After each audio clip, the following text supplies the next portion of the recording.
looks like we're Oh. I see us live on Twitch. How's it going, everybody? Did it work? There it is. Yay! Hello. We figured it out. Sorry about the technical issues there. We had bitrate issues keep popping up for some reason. Now, Yeah. why aren't we live on YouTube?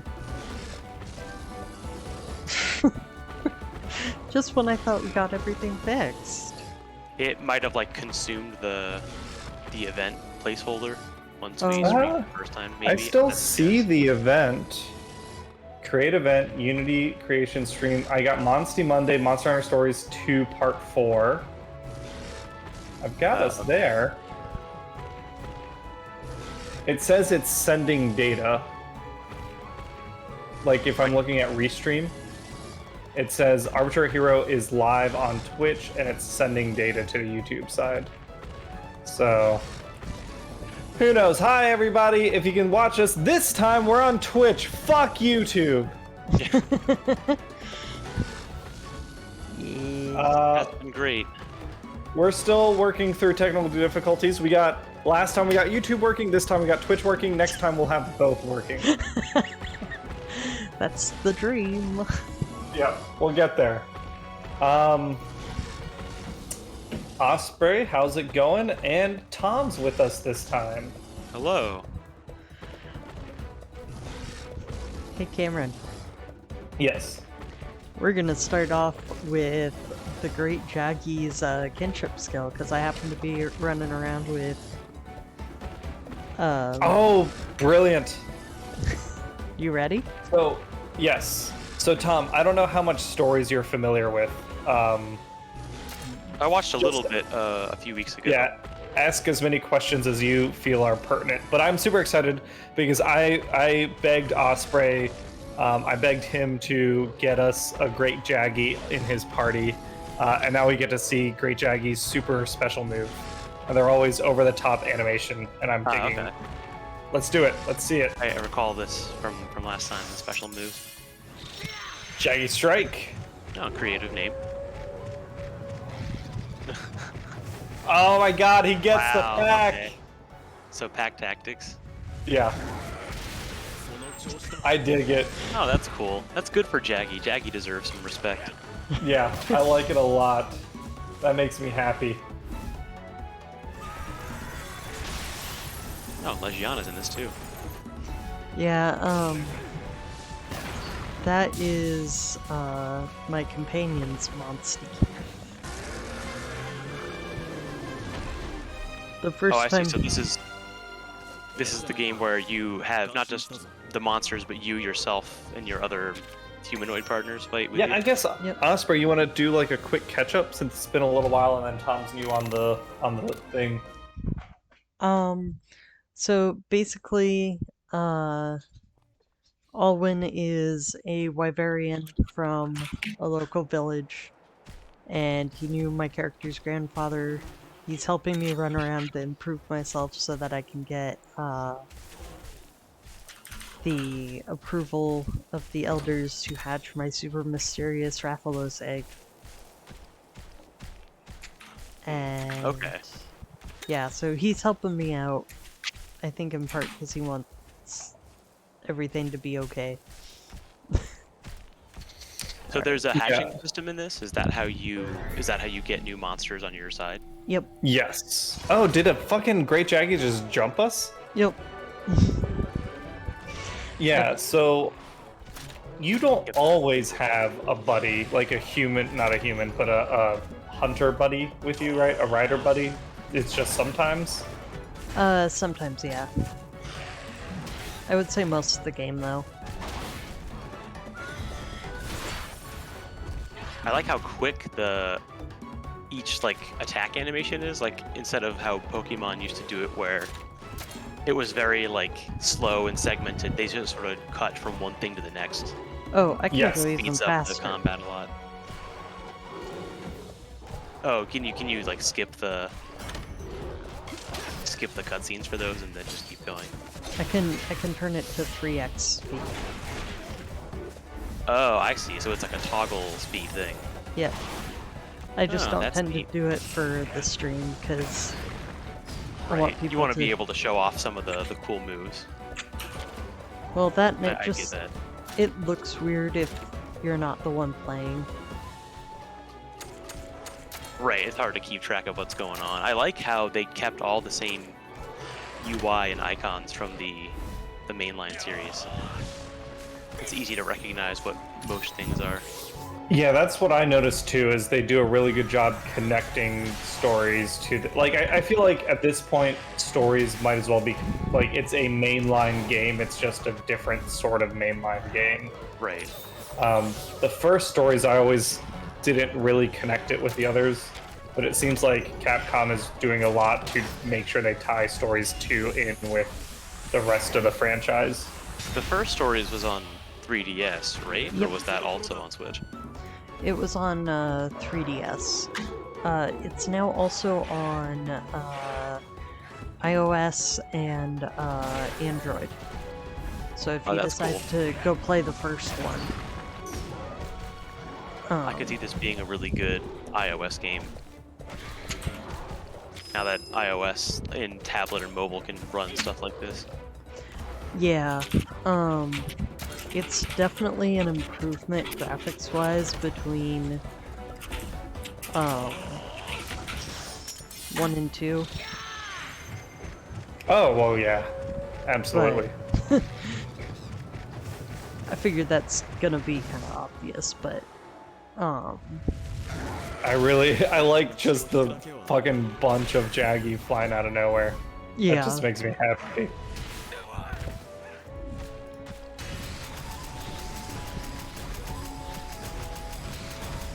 So, how has everyone's Labor Day weekend been / end of their work week been? Mine's been fairly... Oh, sorry, did you want to go first? Oh, go ahead. So mine's quick. I mostly spent the weekend. I went to a FC Cincinnati game, which is our soccer club or football if you're not from the States.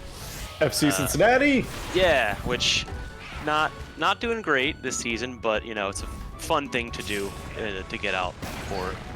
So I went and did that on Saturday night, and then most of the past 2 days I've been trying to work on D&D campaign stuff, which I think I talked about briefly the last stream we did. But I've been sorting through monster manuals and looking up all the extra source books and just trying to find a bunch of grab bag weird stuff I can put into this campaign. So pretty much that. And then yesterday we recorded a lot of Earthbound. I think that was yesterday. Getting my days mixed up with 3-day weekends. Been a bit of a blur, yeah. But yeah, it's been pretty easy so far. Just trying to put a bunch of stuff together. That is not the button I meant to press. So where you got to remind, since it's been 2 weeks, you got to remind me a bit on geographically. We are on a new island, right? Where is there? Can you show like a whole giant overworld map? Is that a thing to look at? I believe so.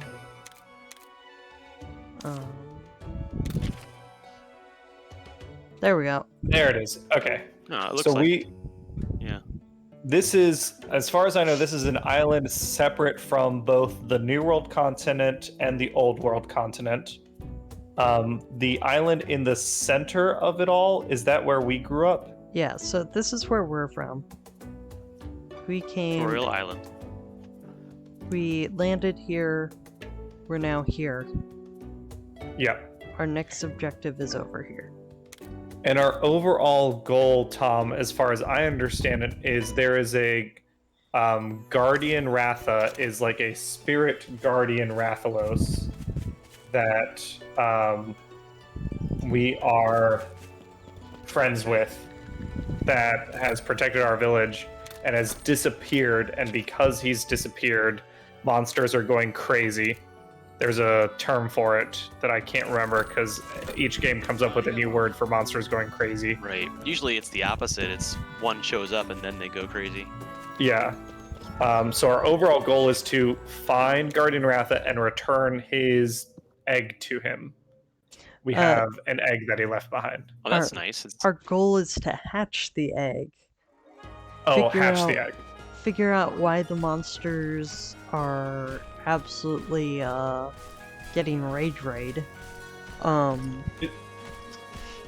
And the rage ray is because rays of light are showing up that seem to be part of it. There's a weird light that shows up. And then we also want to find Guardian Ratha because our main character is worried about Guardian Ratha, as Guardian Ratha was his grandfather's Monstie. Oh, hi, Haas. Haas00312 is following us. Thanks for the follow. And then, hi, hello, how are you today? Just showed up. How are you? How's it going? I was gonna say Were you the about to name. say, how are you doing today? It's so hard because I always want to say the full name twice, but then that just sounds like I'm saying the name twice. The that's name's cool. so nice, you gotta say it again. But I like that in terms of the story. It's not that Monster Hunter implies you just go out and kill everything, although it basically is. I like that in this it's more about the main, not antagonist monster, but the target monster you're trying to return their offspring to, instead of it being do enough damage to prevent the cataclysm and so on and so forth. And you might have missed the sections, Tom, but there were earlier sections when Osprey was playing where we get to meet the Hunters Guild, so the characters that we play as in other games, the same group, and those guys are like belligerent, aggressive assholes in this game series, and I love it. That's cool. I like that. They always show the guild as being like, of course they're good because they're us. And Yeah, no, that's, they're jerks. Yeah, they're just like dumb knuckleheads. Ooh, we're about to get a memory. Memory. So are there like elven people in this? I see the ear shape difference between. Those are wyverians. Oh right, that's right. So these are I've always used to seeing wyverians as the short little goblin gnomish looking guys in the world that you see standing on ledges every now and then. Is this the first time you've ever seen wyverians? Their size can vary a lot. They're short. Some of them are like this. Do you remember in 4 Ultimate when we played together, the giant leader of Don Dormu? Oh yeah, okay. He was also a wyverian. Okay. So I did not put that together. And They the can two... vary in size a lot. Hey, Basarios! Yep. And Or the Gravios, one of the two. and the twins in Rise are also wyverians. Yes. And yes, this character is my character's grandfather. Huh. Yep. It's very Hello. young looking. Yeah, Wait, this so is... are we wyverian? No, we're not. So his grandfather was one of the first humans to actually get to interact with this wyverian clan or village regularly, since most of the time they stayed away from humans due to the fact that humans age super fast. His ears, yep. And this was one of Alwyn's memories of Red, and part of why he was so fond of Red was just the constant attempts to be friends. Now, I missed part. I was focused on the Basarius in the cutscene. Did Red look like us? Like, does Yeah. the game generate Red's appearance based on our character's appearance? A certain extent. I know at least the eyes change. I haven't tested it with other things. That's neat. I always like when they do that. Especially since they mentioned your eyes. They're just like Red's. Yeah. The catavan, my favorite form of transportation. I hope it makes it to the main Catavan. series. That's good. Oh, Very you good. have you seen the catavan thing yet? I It's have not, no. But I expect the Palico puns to come in. Oh yeah. Oh, those have been a thing for sure. Cameron, don't say anything. I'm just I gonna won't show... spoil it. I'll just Hi show Hello the- says the thumbnail is true. Yep. Does Twitch have a thumbnail? I guess we do. It's usually just part of a frame of the video. Because our YouTube is not currently working for live stream. We Yeah, it's being had weird. technical issues. So if you're hearing this, you're either a regular on Twitch or you managed to sign up for Twitch and follow us on here. So thank you if you did that. But now, yeah, the thumbnail is true. So we saw the Basarios in the memory, but now it's time for Basarios in real life. Little Real baby Basarios. Gravios. Yeah, that distinction still, whenever I see one or the other, I cannot tell the two apart. I'm sure there's a distinct difference. When you get up close, you can tell, because like you might be thinking it might be a Gravios, but then you see an actual Gravios, and it's like 5 times bigger. Like, yeah, real like, Gravios oh yeah, is a little bit rockier too, right? I think it has like more. I think it's a little brighter too. So one thing that I don't like in the story games is that they don't stick to the monster ecology, Tom. So if you you're raising monsters from egg till adulthood, but you don't get to have like a Basarios evolve into a Gravios or start out with a Jaggy that turns into a Great Jaggy. They're born. A Gravios is born a Gravios. Yeah, I mean, evolution, besides Basarios and Gravios, I don't think there's that many other like evolutions like that where there's 2 distinct monster names that one is like the child or pre-form of. Yeah, it hasn't been a priority for this. It tends to be with the pack monsters, right? Like Great Jagras, the Dromes, Royal Ludroth, that sort of stuff. I can see that, since most of the bigger monsters tend to be solitary. You don't really hear about them being in packs. I'm trying to think. Going back to our weekends. I mean, you and I hung out for a chunk of the weekend. Yeah, we recorded Earthbound and had some lunch. Yep. I had a nice birthday lunch.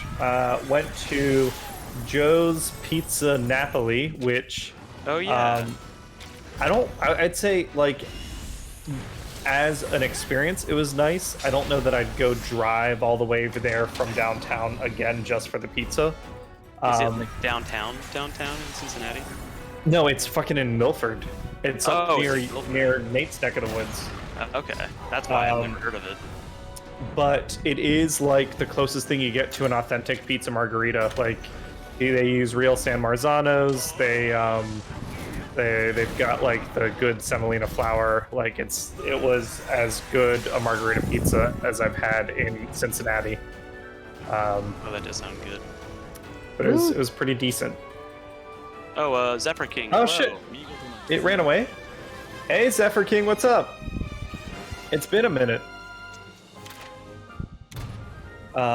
Yeah, had a good birthday weekend, and then I started watching a new show. I don't know if either of you are watching Owl House. But it's a very fun children's cartoon. I've heard about that and Infinity Train recently, which I did not know either of those existed until people just kind of mentioned them offhanded, but I hear good things about both. I'm still trying to get through most of original Mobile Suit Gundam, and my roommate and I occasionally watch an episode of The Expanse or Raised by Wolves, and that's about as in-depth as I can binge watch TV anymore. Yeah.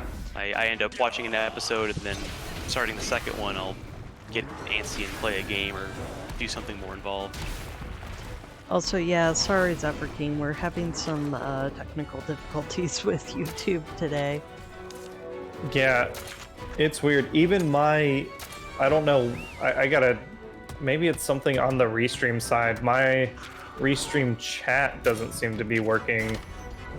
I went to Restream, and the setting data thing, it sounds like if you go to edit settings and then just hit like a resave, it would work, but I think we have to restart the broadcast. Yeah. But glad you're hanging out with us, Zephyr King. Remind me again, you play stories also, right? I know I think I've come to the decision that I just don't have the time, or with the wedding, the budget to get into stories myself. So I am actively campaigning for Osprey to have other people so that I can experience the end game secondhand. Awesome. Yeah, that's what I thought. I thought you were like in the end game. I saw they came out with some new monsters in the end game. Yeah, They did? Soul Stealer, Mitsusune, and I forget New what. variants. Yeah, I forgot which type of Kirin. The Black Kirin, Orochi Kirin. Yes, Orochi. Oh yeah, I don't think I fought. Maybe? I don't know if we fought Orochi Kirin in the past in the DS games, but I Or thought Ultimate Kirin has like, had an Orochi Kirin. because Kirin has like 2 variants, something like that. Oh, Elderfrost Gamoth, that's cool. I forgot about Gamoth. I really wish they would bring the generations monsters back. I think they will. What we got in World, we got Glavenus. In Rise, we've gotten Mitsune. I bet in the next game we'll get Astalos and Gamoth. Yeah, I guess we do have both Glavenus and Mitsune now, but I would like to see either. I'm biased for Astalos because of the chain crit skill, which I don't even know if they would bring back. I still need to get Bolt Reaver Astalos for my for my stories game. Oh yeah, I never got to fight that either. I've beaten Bolt Reaver Astalos. I haven't gotten the egg. Ah, gotcha. So how do you obtain eggs in this? Is it like a percentage chance, or is there a certain ritual you have to do? You go to nests, and then depending on the nest, it's a random chance. So like, if I paintball a monster and they retreat to their den, it's gonna be just those monsters' eggs. If I come across a different den, it'll have different monster eggs depending on what area, what rarity of den, etc. Okay. And then, so are the dens, is each den specific to one monster type, or is it sort of like there's a den in each area, and you have a chance of getting one of a few different Zephyr, types? is that a theory, or has something been actually rumored that there will be a Rise Ultimate? Sorry, I got excited. Keep going, Tom. Okay, fine. No, I was just curious if if each den is specific to each monster. No, type. it's specific to region and with the and then rarity. So like you're gonna find different monsters in dens in the Akala Highlands than on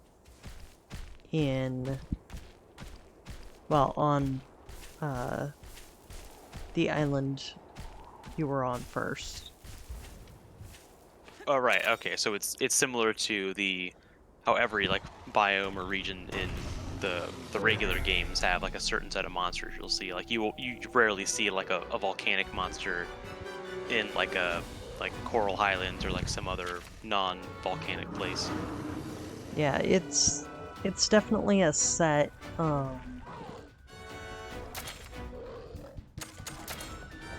set list. Right. And then at a certain point you unlock high rank dens and rare high rank, and then eventually you get super rare.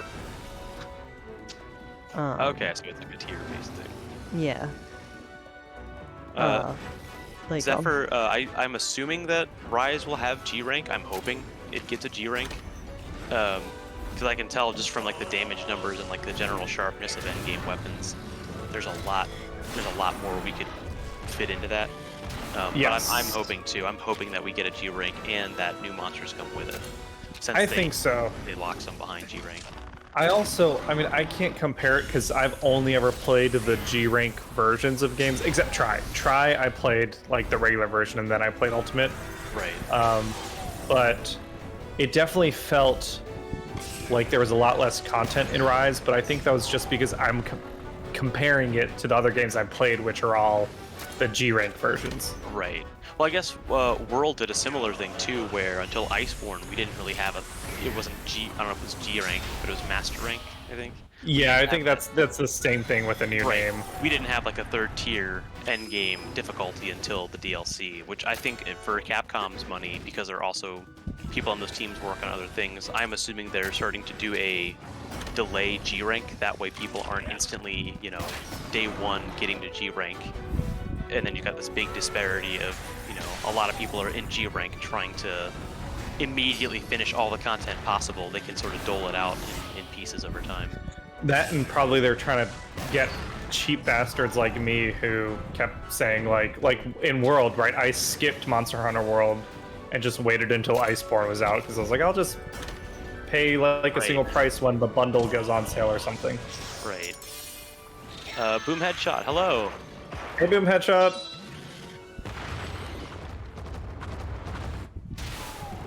Glad to see Boldrome back. Boldrome is a monster I've missed. Rude! It keeps running away. Is there something that determines when they decide to flee? This one's story stuff. Normally there's certain factors that will make them more likely to, and it usually means they're retreating to a den, which means you can get some other eggs.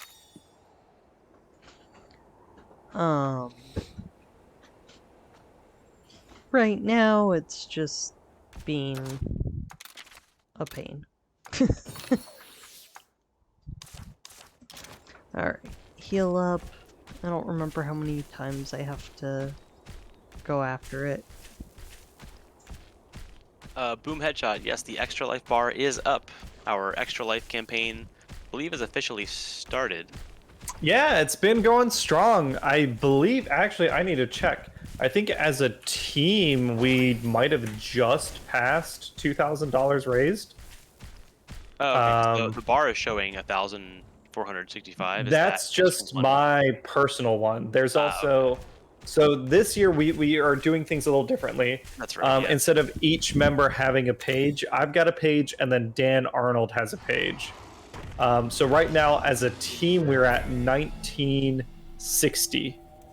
But yeah, we're raising money. It's going strong. And if anyone is watching now and didn't see our announcement video on yesterday, we announced we are doing our matching charity contribution. So just like last year we donated as a team for the first $5,000 raised. We donated a matching $5,000 to Black Lives Matter, or not Black Lives Matter, Campaign Zero, which is working for a lot of the same issues as the people who are fighting police oppression and police brutality. So Campaign Zero did a lot of work for police reform and defunding. We wanted to support them. This year, we are doing the same thing. Budgets are a little tighter, so we're doing $3,000, and we are donating that to the National Center for Transgender Equality, because this year there's just been a lot of shitty legislation that's been attempted to be passed or has been passed in the States. And the National Center for Transgender Equality is doing a lot of good work to lobby against that and fight those court battles necessary to get a lot of that shit overturned, as well as financially supporting people who are either transitioning or need things like name changes done, or they do all sorts of good work. So you said, what was the total that we're at currently between both? 1,960. I have raised 1,465, and Dan has raised 495. Okay, so we're not terribly far away from hitting that incentive then, because no, not at all. Campaign as a total. Yeah. So we might even hit that before the 24-hour live stream in November. Yeah, and that's what our pledge is. Whatever money we raise before the 24-hour live stream, up to $3,000, we will make the equivalent donation. and post that. Like it'll be on our social media, proof that we make that donation just like last year. Right. I think we do. Do we have those links in the description? I meant to look at that. And I did. We don't, because we're only on Twitch right now. Right. Okay. Our Twitch page, I believe, has a direct link to my Extra Life. I was gonna ask as like a widget thing. Right. I have last year's link, and even though I'm logged in, it does not seem to want to bring me back to the team link. So I need to figure that out. But yeah, we'll get that sorted. But yeah, I think it's been going pretty well so far. Oh, I love his charge too. Oh, Basarius? The bull drone. The Kinship Skills. Oh, well, yeah. Bull drone is great.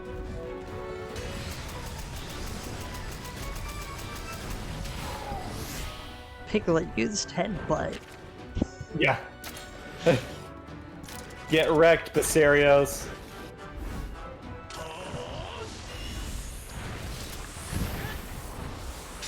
I'll have to find the this year's team link, because I always forget that they closed down the old ones, and for whatever reason, I guess. Oh, it's probably because I don't have my own. Here, I'll drop it in Discord if you want it, Tom. Okay. I mean, yes, it's fine. I'm sure you probably dropped it somewhere. I was just trying to find it. I need to keep that bookmark so I can check the total.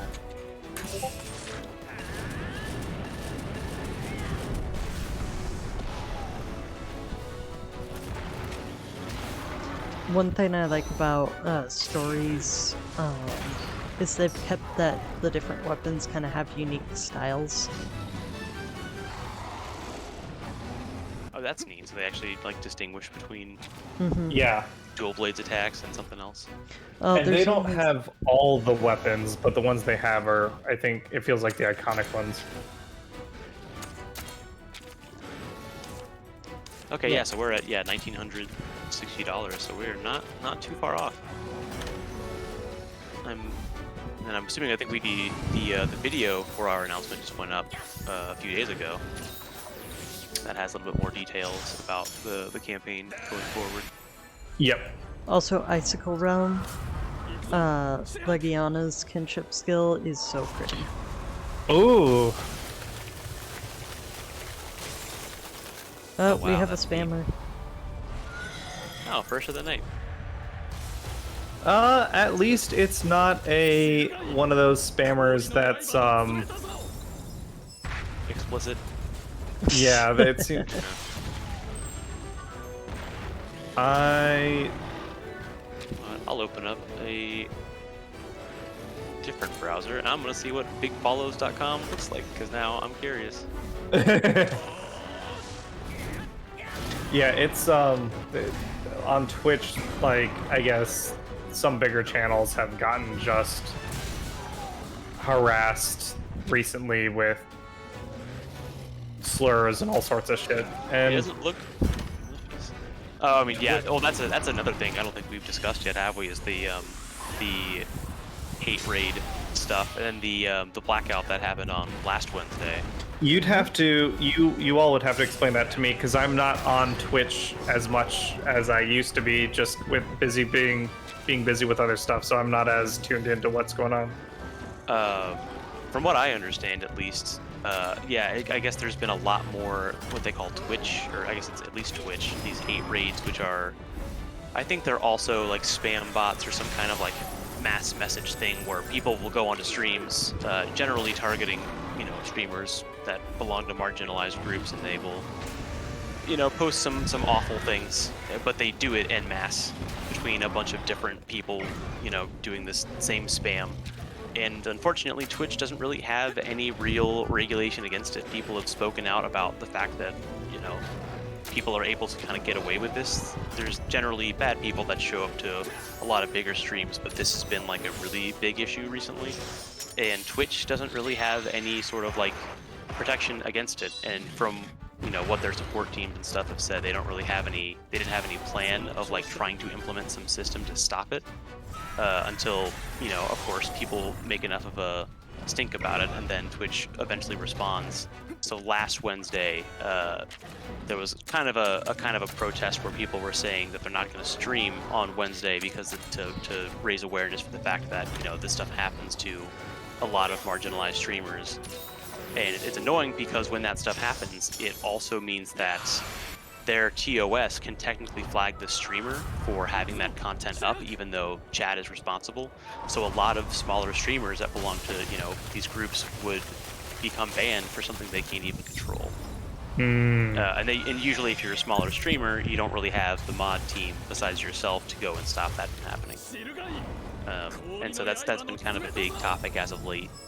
Is, people trying to get Twitch to understand that they need more protection for stuff like that, because the internet always finds new ways to harass people, but especially on Twitch, where some people's, a major portion of their income does come from streaming. That's a bit of a problem. Gotcha. Yeah. As for bigfollows.com, I'm not sure what they're selling. A bunch of these daily viewer plans, and I guess literally buying, You're buying bots to. Yeah. Yeah, I was like, well, the setup was kind of nicer than I expected. There's not any ads on it, but okay, that's interesting. So what we got? We unlocked a new skill for Great Jaggy. Yep. Does a little bit of non-elemental damage. We have now defeated the monster that we were chasing. Yes. Which was the Basarios. Big old Basarios.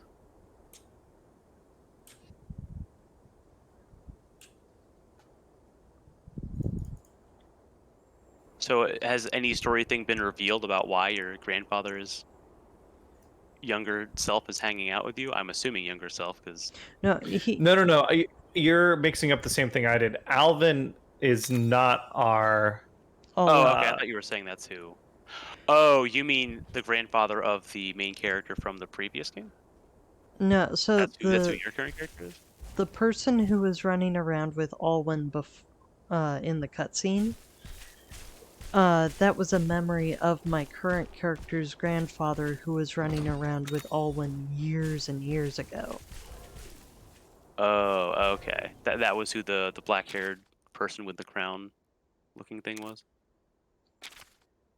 Yeah. I might have, yeah. I don't know if I saw the transition between those two scenes, so I might be... Also, we're about to use the catavan, so pay attention. It's good. Oh, so this is the Palico function. Oh, yeah. Oh, the cart. Yup. So that's the catavan? So good. Yep. That's the catavan. I wonder if they're gonna call it the catavan in the mainline games from now on. I hope so. They called it that in Stories 1 before Rise came out, so I have no idea.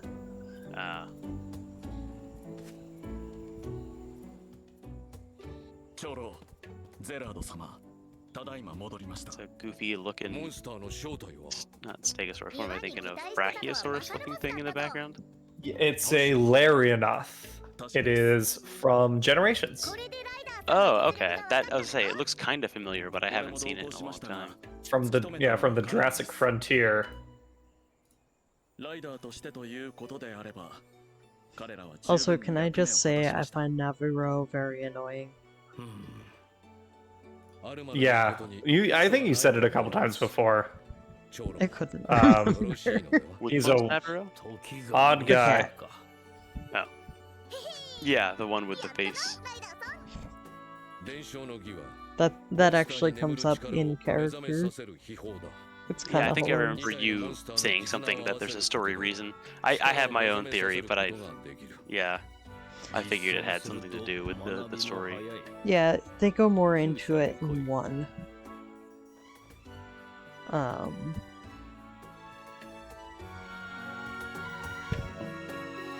Boom Headshot says he has that brain filled with water disease. Encephalo. Yeah, I think it's that. encephalitis? Jason Voorhees has it, right? I think it's like alluded to that he has it. So now we're going to be doing the rite of channeling. Yep.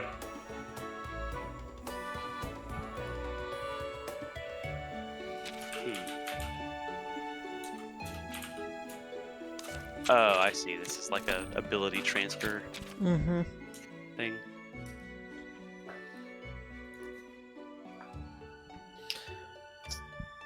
Is this where we're juicing a Monstie to... Okay, yeah. I wonder if this counts as like gene splicing, or does this go against, you know, the not Geneva Convention, whatever is the genetic science altering one. It sounds like there's some weird science at play here for a universe that does not have. I'm sure it's a gray area, yeah. Quite literally a gray matter area.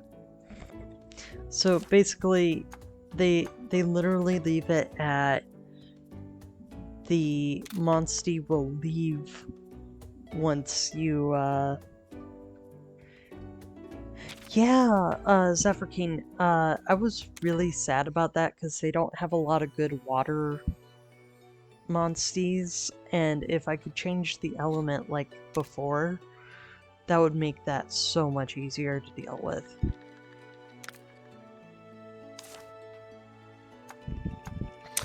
In the old in Monster Hunter Stories 1, you could like take a Rathalos and change its element to be something else, like thunder. Is that what you're saying? Yep. Oh, that's neat. That sounds confusing, but neat.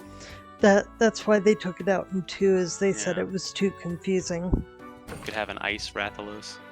Yep. I think it would also tweak like coloration and the kinship skills. Are kinship skills things that you can like transfer or like learn other ones Nope. for, or do they each have their own? They each have their own. Oh, okay. Are you able to get elder dragons as buddies, or is it limited to just the... Well, I guess if they have Kieran.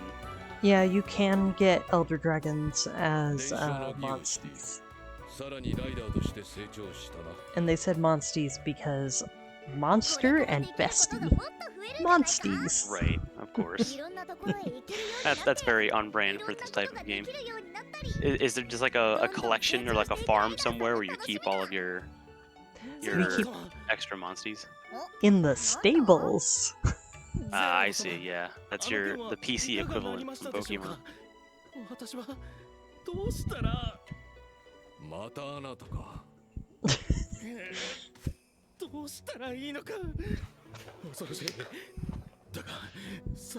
That's great.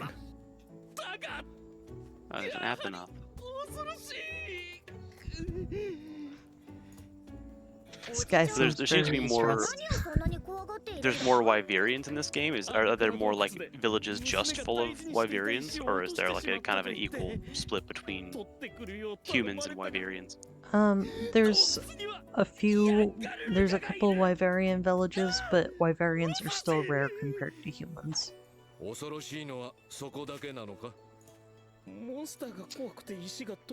You know what, like the fact that like monsters and people interact so much in this game, it gives me very strong like Dinotopia vibes, like the Aptonoth in the background. Did you all ever read those books?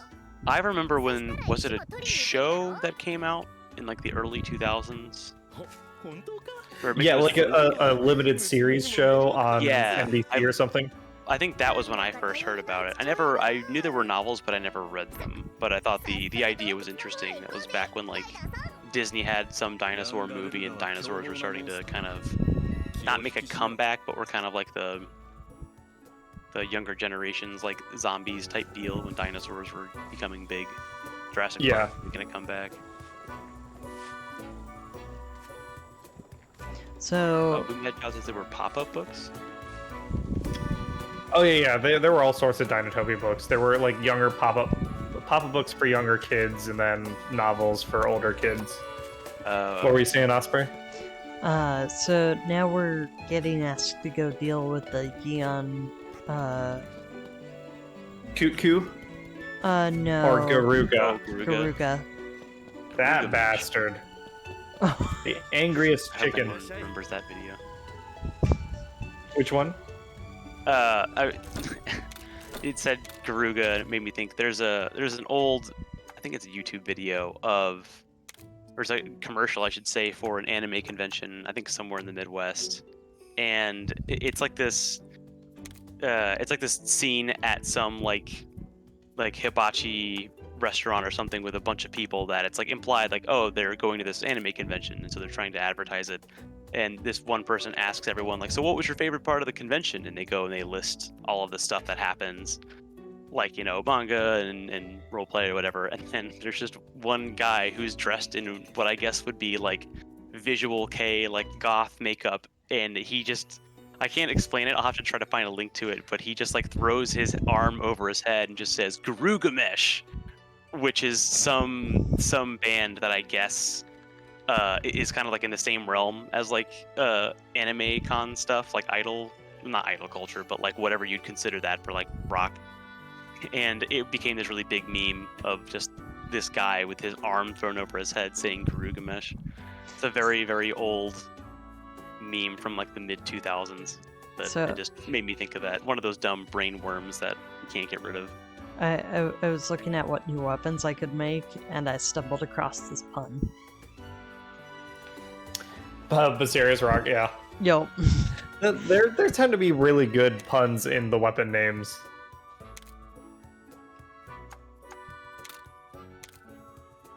Alright, new gun lance.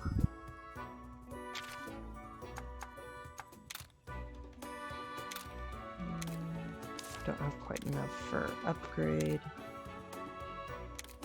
How far would you say we are into the game at this point? We've played it for about 8. Well, I guess we'll be on about 8 hours after today's stream.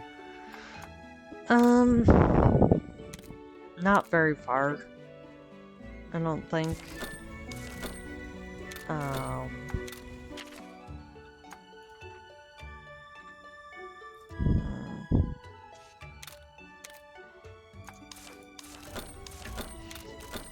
Like, I'm really bad at estimating this sort of thing, so take what I Gotcha. say with a grain of salt, but I'd still say we're pretty early on. Gotcha. I think I'm allowed to post links. Let me see. What Chad, link? I posted a link to this it's SakuraCon commercial. I will warn you, it is pretty bad, cringy psychic damage. So just, you know, watch at your own discretion. But I had to look it up. Oh, SakuraCon? Yeah. That's I guess that's the name of the convention that the commercial is for, and it's very like. I mean, for the time, that's the most advertising that a convention really had outside of just advertising at other conventions. But I mean, I'm from the Pacific Northwest, and I've been to that one. oh, really? Okay, yeah, I've heard of it before. There's like conventions like ASEN and Otakon. I don't know actually how to pronounce that. We've but been I know to ASEN That's right. Yeah. once. Right, we went there. That's in Chicago, right? I think that was Anime you, Central? Nate, and Max went to ASEN. I think is like Chicago. Oh, But yeah, I went to that one. I've also been to Dragon Con. So I was writing That's the one in Atlanta, right? I think. yeah, Yeah. it was when I was still married. Went and visited the husband's family in the south, and then went to Dragon Con. That's the only time I've been out there. Oh yeah. This was years ago. But I remember for SakuraCon, I was a little overwhelmed. I hadn't really been to a convention before. I did end up seeing if I could dress up in just stuff I found at the con. And I ended up not, like, cosplaying, but I found, like, a pretty outfit that I wore, and... because this was before I really started changing my presentation. Oh, that's nice. I mean, yeah, I've seen people that don't, there's like cosplay, and then there's like kind of cosplay, and then there's just people that wear what seems appropriate, since it's a very like open, like dress attitude there. Mm-hmm. Well, like, I found a pretty kind of dress thing, at one of the stalls, so the next day I wore it, I wore it at the, when I went in. And then, I also had found a little plushy, dragon that the wings would wrap around your shoulders, and it was the same colors as the dress thing. I think I've seen those before.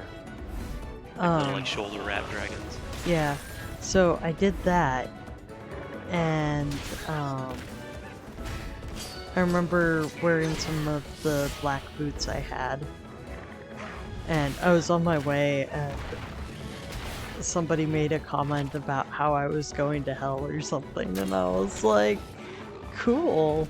Because this was between the bus stop and the con. So somebody who had been watching people go by all day decided he had nothing better to do than tell me I was going to hell for dressing up. The little dragon. Sounds about right, unfortunately. Most cons I've been to, yeah, there's usually someone like that, and it's the nature of a lot of. I've been to a few cons ever since high school, and actually, it's funny. There was one I went to in high school a few times. There's a really small one, not like a big, like regional known one, but there was one that happened at like a Holiday Inn somewhere in like the greater Cincinnati area, and every year it would happen at almost the exact same weekend as like I guess they have cheerleading conventions or like cheer conventions, and it's like the perfect story of like a bunch of teenage girls not understanding why people are dressed in like Death Note and all these other costumes and stuff, and the friends and I had plenty of stories of people just being completely culture shocked and weirded out. So it's I'm used to being at cons like that, especially if they happen like in a city. I'm sure Dragon Con has probably kind of gained a reputation for the Westboro like people that just want to sit there and make comments. Yeah, I have to say, after having worked in a hospital ED as security, dealing with some of the patients that are on holds, now whenever I hear somebody start cussing me out and saying things like, oh, I wish you'd die, you should go to hell, at this point I'm just kind of like, yep. Heard that. Kind of have to have the tough skin for that one. Desensitized, yeah. Well, and it doesn't sound like, at this point, it doesn't even really register as necessarily that's what they're actually saying. There's just no it's not, punch the to threat it. is gone. It's just like, because at that point you kind of realize it's just a defensive mechanism for them. Like, that's cool, I guess. Well, when they're just kind of ranting and raving at everyone they see, it just kind of... Yeah, they don't actually mean it 90% of the time. Yeah. I've had a couple of patients actually apologize later when they've calmed down. Oh, that's nice. I mean, if that happens. Yeah.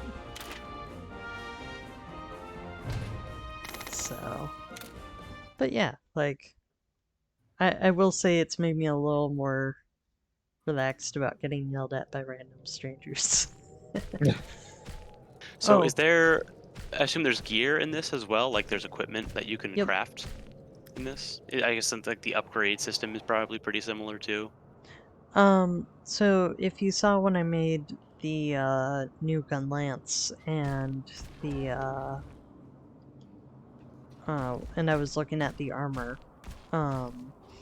it's less specific and more points based in the category, and then upgrading is kind of the same, Oh, okay.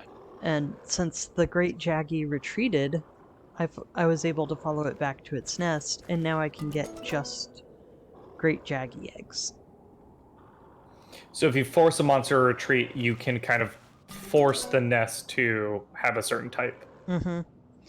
So you can is that, I guess, how people grind for endgame monsters is they will find a rare monster and try and force it to retreat. So some monsters you can't force to retreat. Gotcha. Let's see. So under field guides, think.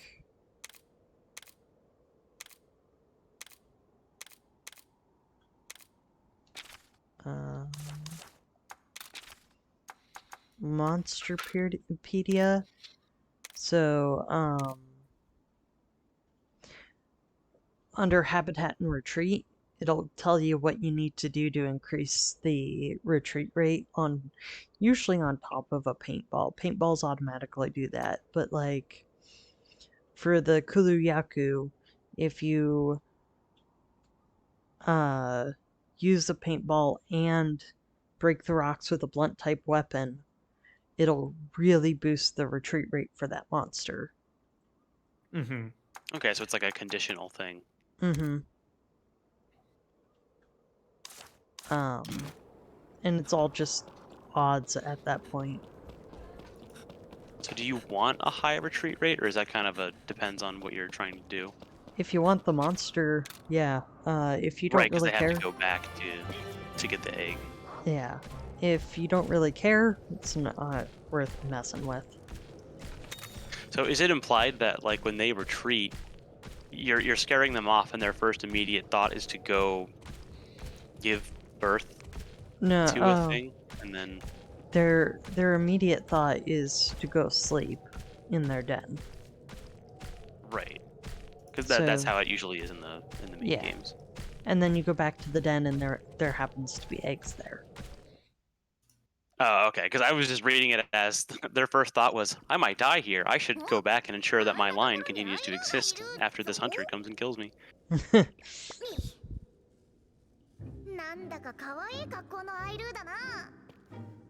Oh, look at this. That's interesting. Yeah. Cute. Mellings with a haircut?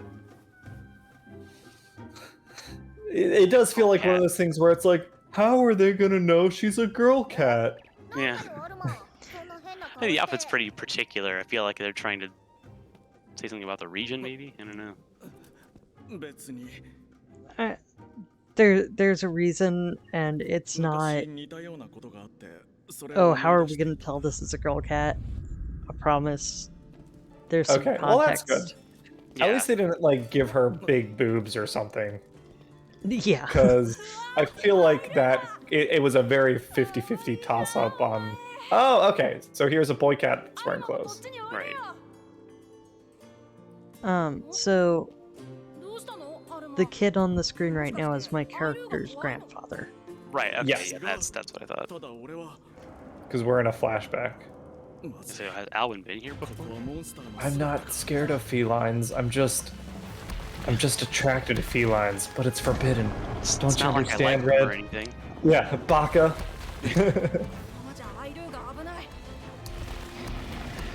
It is kind of a cool framing device that it's like, oh, you get to see a cutscene with your grandfather fighting a monster, and then I assume we'll get to fight the monster ourselves next.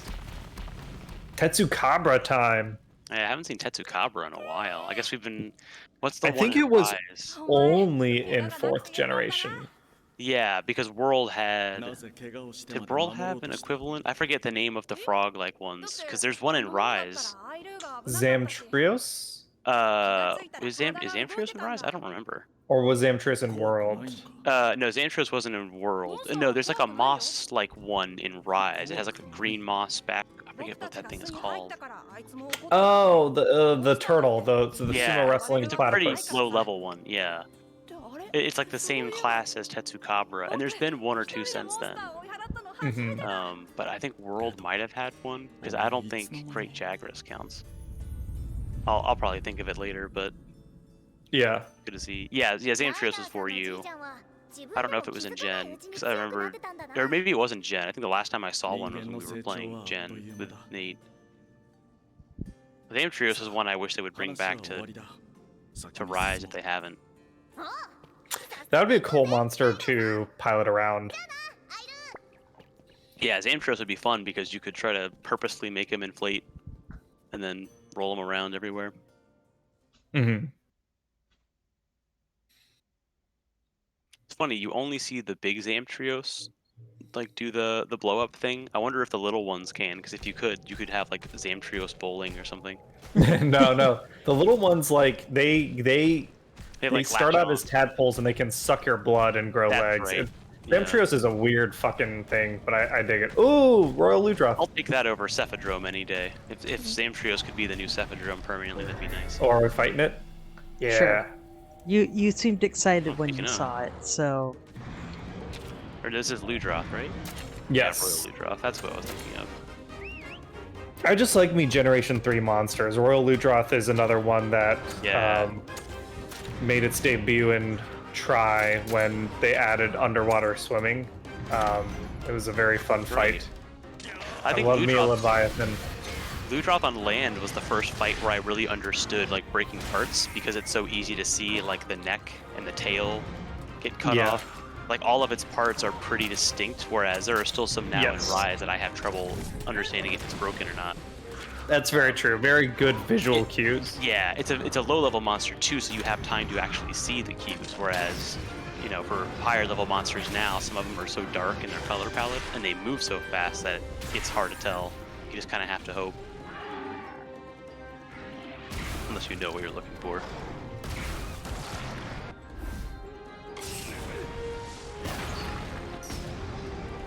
That's a cool animation. That power shot. Yeah. I'm not gonna lie, Gunlance is kinda one of my favorites in this one. I'm glad it's good in this. I like Gunlance in general. I like that it's not as popular. Gunlance and Sword and Shield are my favorites in this game. Sword and Shield seems like a good standby. I have no reason to dislike Sword and Shield.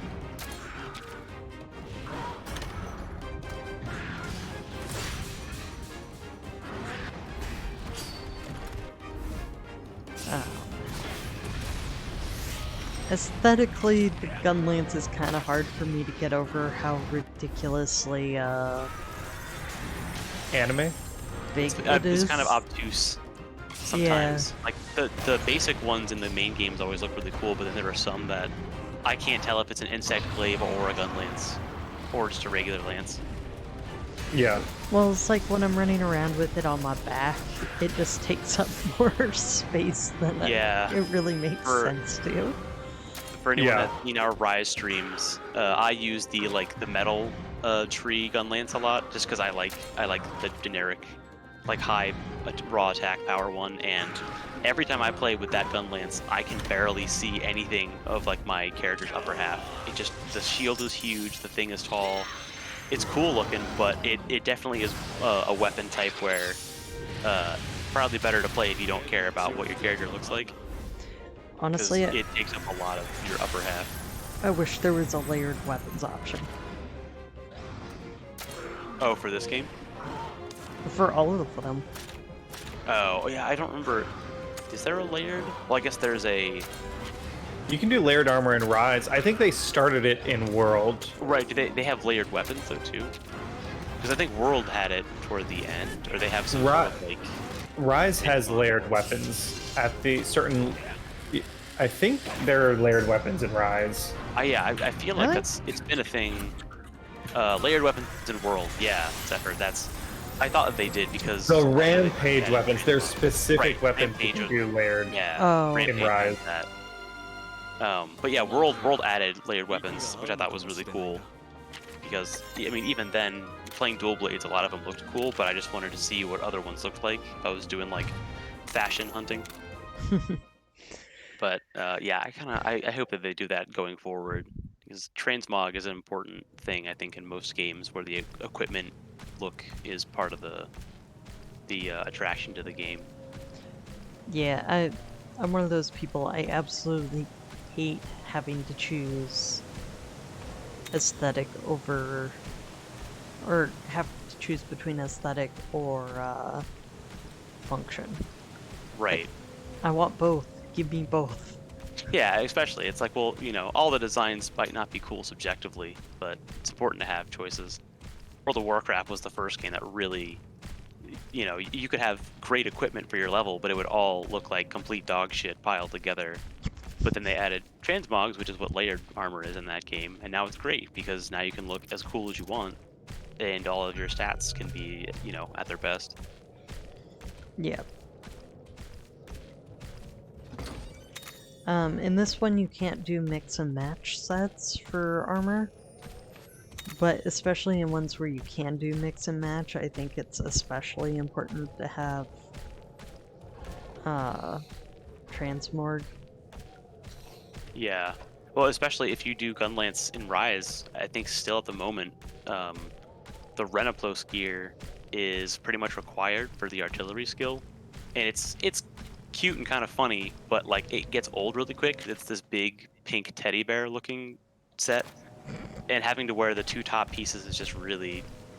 After a while, I was like, man, I'm getting all these cool weapons, and I've got like Basterios gear on, but the rest of me looks like I'm trying to cosplay Five Nights at Freddy's, and frankly, I'd like to look a little bit cooler. Yeah. Boom Headshot, we were talking about this earlier. I don't think there's new like monsters, but they've added some like new variants. Like did you say it was Soul Seeker? Soul Seeker Mitsune? Not new to Monster Hunter, but Soul Stealer and Right. Mitsune got brought in as a new deviant. Yeah, for... Yeah. Soul Seer is what it is. It Oh, was... Soul Seer Mitsune was originally in Generations Ultimate. So from what I understand, Capcom used to be okay with allowing new monsters in side game series. So Frontier, Monster Hunter Online, all the MMOs. Yeah. They got new monsters, but I think there it is. There's Garuga. But they wanted to have tighter control over the Monster Hunter lore and aesthetic. So they now, I think, new monsters will only appear in mainline games, and then they'll be brought over to the side games. And as far as I know, the MMOs are gone. Like Frontier's done. Online is offline. There's a whole treasure trove of monsters though that whenever I look up like stats for monsters in the wiki, if I'm like hunting some parts, I'll just go down a rabbit hole of looking at all the MMO only monsters. There's a bunch of really cool stuff in there, and then there's 2 weapon types too that I hope they bring over, like the magnet something and the tonfas. That would be really cool. I feel like the MMOs, since they were Asia only, there's a lot of content in there they could reuse if they didn't want to come up with new stuff. It'd be cool to see that come back. Yeah, I don't really know anything about the MMOs, so... Like, my introduction to the Monster Hunter universe was Monster Hunter Stories 1 as far as actual...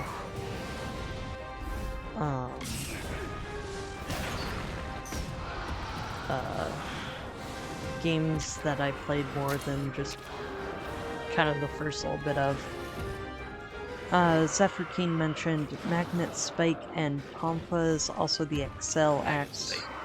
Magnet Spike is fucking insane. Yeah. Oh, and Excel Axe is the one that I think inspired that, whatever that rocket-powered greatsword was in World, I think.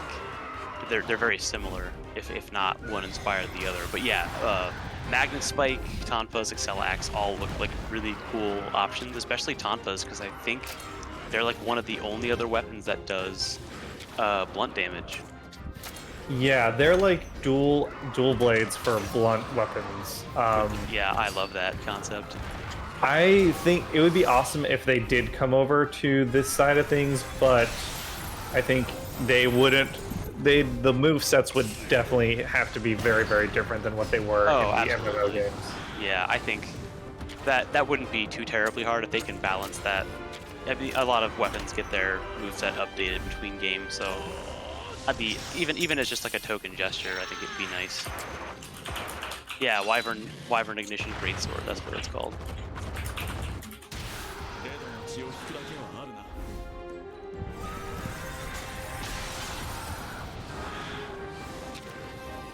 So is Legiana all wins? Yep. Yes. Okay. Does he choose what it is, or can you choose it for him? I think he always has Legiana. Yeah, Legiana is kind of his Monstie. A lot of the other writers seem to stick with one Monstie. Right. And just use that one. They've never actually changed which one they're using during the entire gameplay, so yeah, I'm not going to go into too much about other writers because spoilers, but right.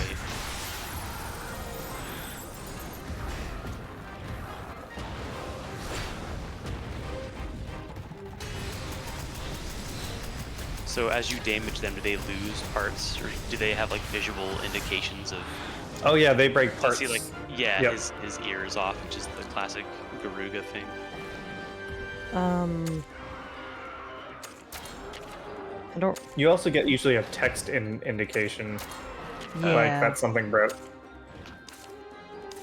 Can you like target parts? Is there a way to farm certain, like how you have to target like legs or wings and? Yeah, like here. Regular games. This wheel, and then bigger monsters have more parts you can target. Oh, cool. So at least it's a straight up option. You don't really need specific parts usually for this one.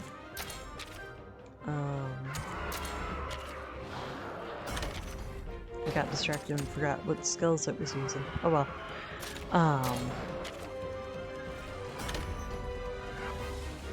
But basically, yeah, specific parts don't matter as much in this one, but you can target specific parts, and that will sometimes turn the tide of fights.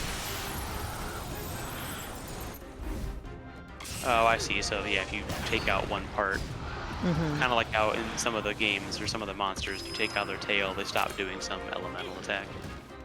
Yeah, like, to prevent a certain attack from going off, like, sometimes you'll need to, like, break the wings or something.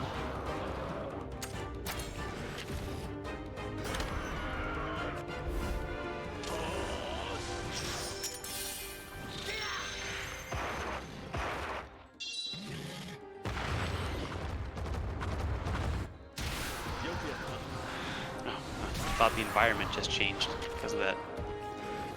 That charge animation had you outside, like on the plains. Yeah, that's just because they didn't change the background. Because, like, for Nargacugas, it's always in kind of a foresty area. And, like, for Legiana, it's always snowy, etc.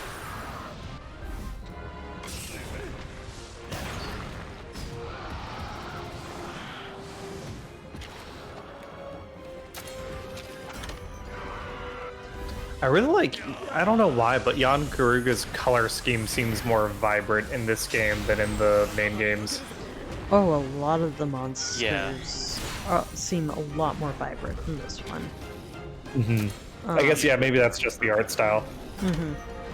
I think, yeah, that, and there's like an element, not like stealth, but in the, at least in World especially, they, not try to like add realism, but they would make the palettes darker so that they would kind of have a little bit of blend with the environment, since the environment was so dark at parts. There's like a light balance difference, whereas in here you can see like on the ground there's like that circle of light that represents like the fight area. I think that's like a stylistic choice. But that's, yeah, I've noticed that even like the Legiana's wings look a little bit more like they stand out more with that bright blue gradient. It's a good way to show off the monsters for like actual aesthetic look versus trying to be scary.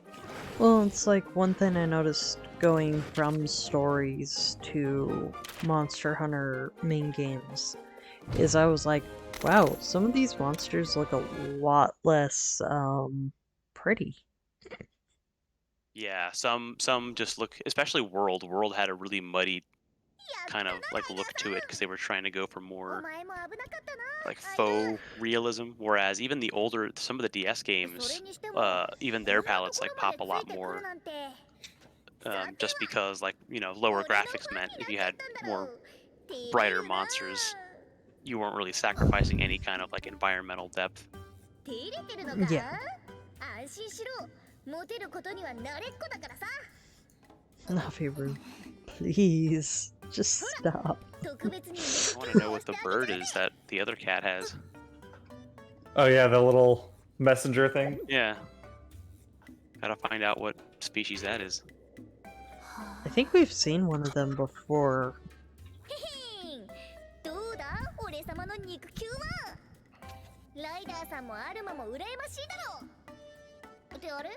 What a little weirdo. Yeah, I know, right?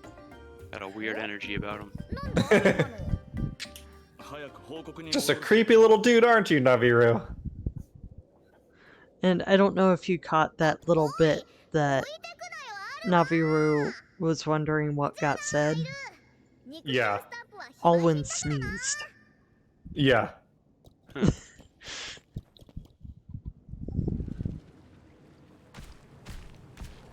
Well, all right. We are heading deeper into this cave, I guess. So we're actually like in the cutscene, we're following Alwyn, but We're- he's in the game. He's actually just with us. yeah. So we're heading back to the village. Oh, gotcha. Okay. Oh, I see. And you don't like fast travel back to it. You have to. Oh, I just forgot to fast travel. Oh. I was just automatically following the marker.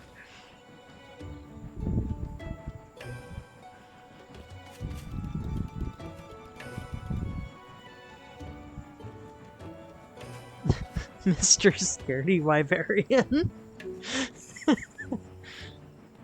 I wonder if that's related to the Scaredy Palico that's in a lot of the, or at least it's in some of the most recent games. Some of the like villager requests you get would be from a scared Palico that wants you to take on increasingly bigger monsters because he's a wimp.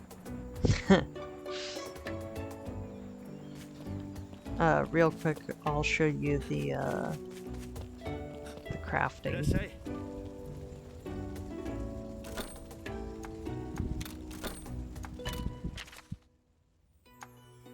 Oh hey, I can make Garuda. Oh, okay. Ooh. Oh yeah, I used to use that in What for skills? you. It's usually like a critical of some kind. Yeah. Yeah.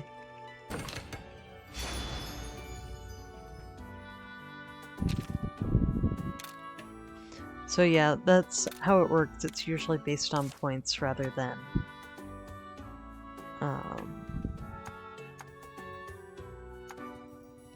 specific parts. Right. I got Kurapekos in this too. Yep. Missed the party bird. That's another one I wish would come back to Rise. Are they as annoying in the main games as they are in this one? Oh Maybe yeah. more so. Especially, I think it was like the second game I really played was the one that had Kurapeko in it. And it's like, we referred to some monsters as like difficulty walls, and Kurapeko was for me, because it kept calling other monsters, and I'd have to keep tracking it down, and this is back when paintballs were a thing in the main games. So I would find it and slash at it for a bit, and then it would do its call, and then like a Rathalos would come in and I'd have to keep chasing it down. Or Devil Joe. That was always the worst. Yeah, that's right. It was the first one to call Devil Joe, I think, too, in that game. Yeah, there was a quest, I think, that had 4 of them. I don't know if it was an arena fight or not, but there was like 4 of them, and it just became this huge, like, all-star brawl between a bunch of monsters that they would all call. It was quite difficult. Yeah, they call other monsters in this one too. At least the Crimson ones do. Yeah, that was the annoying part about them for me, was the monster call. Alright, time to go find some lost kids. Yep. Oh hey, we get to see Wyverian children. Oh, I don't know if we've seen them before. in like the main games or anything. I guess young wyverian adults, but Yeah. I'm trying to think if there's been a wyverian kid. I don't think. Yeah, most of the ones I've seen have been old. I think the youngest I've seen is the before this was game was the twins in Rise. Yeah, that sounds right.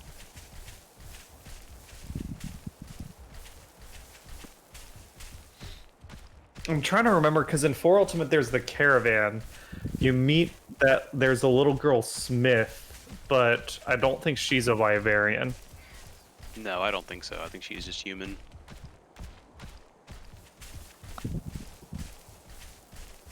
Oh no, she's a dwarf person. Races in Monster Hunter. I didn't realize Monster Hunter had dwarves. They're called something else. Okay, so we know humans, we know felines, we know melinks, we know shakalakas. They're my favorites. Trovarians. Trovarians are the dwarves. They got introduced in 4 and 4 Ultimate, and they're basically dwarves. They're not short necessarily, but they're round and strong, and they mine a lot of stuff, all that stuff. We know wyverians. Oh yeah, go ahead. Sorry. So,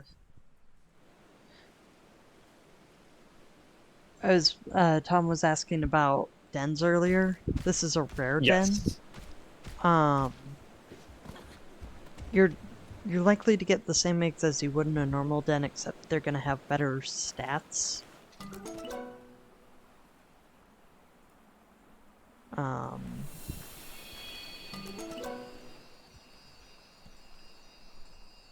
And Naviro will make different comments about how good the egg is or isn't.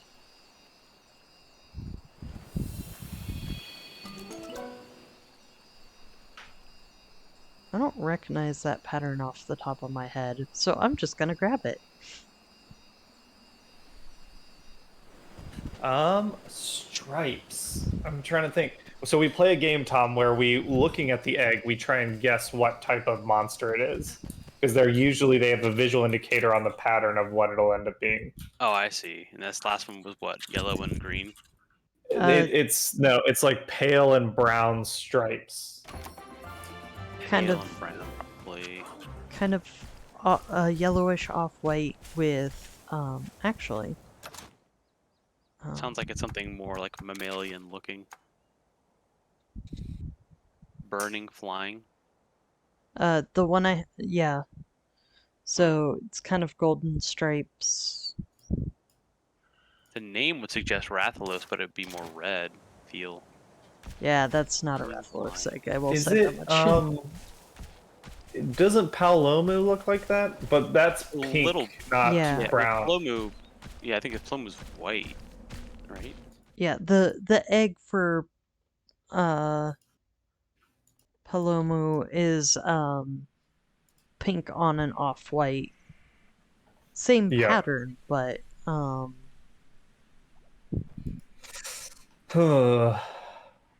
we haven't fought a Barioth yet.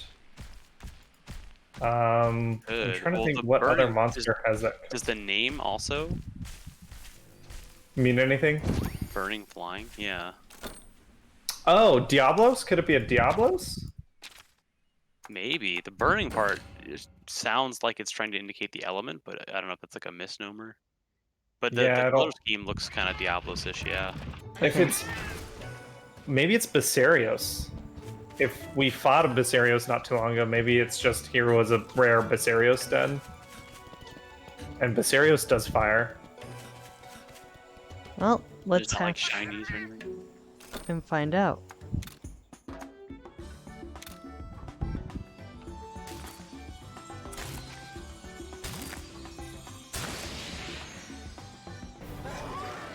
Okay. Yeah, I guess so.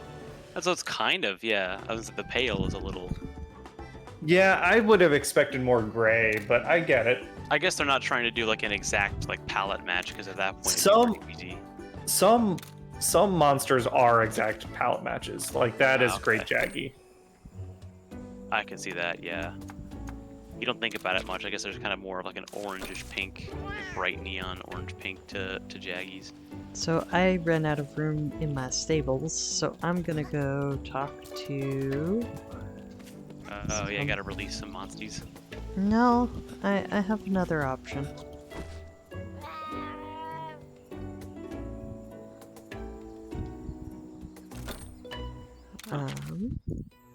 Stable What blueprint. a kind Fallout NPC. Just want some bottle caps. Alright, so now I can hold more Monsties in my stables. Because I bought a stable blueprint, which expands And you've the already stables. played through this game once Yep. before, correct? Yeah. It's part of why I'm trying not to comment too much on certain things. Right. And try to let Aw, Cameron guess things. Yeah, that's cute. the baby Monsties look adorable sometimes. He thinks he's adult. I like how their moveset doesn't change, or the animation is still the adult. Mm-hmm. Alright, let's add Basarios to the party. Is Verjang in this? Yes. I don't know why. Yeah, I don't think I've seen Verjang in this yet. Late. Well, we're not far enough yet to Right. meet up with. I figured. Yeah. That one's one of the high rank super rare. So very much endgame stuff. Right.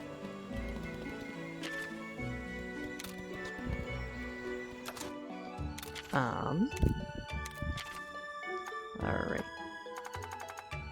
Now that I finished hatching the mysterious egg, time to go back to the Wendwood. Go save those kids. Fuck them kids. Yeah. But Are how there like else am I side quests in gonna... this too? Yeah, there's a bunch of side quests on the quest board that I need to see if I've actually completed some. And turn them in.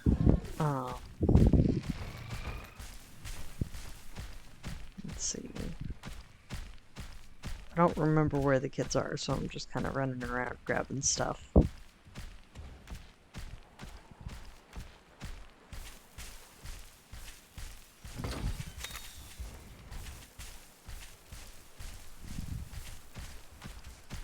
But yeah, color variants are pretty common in this game.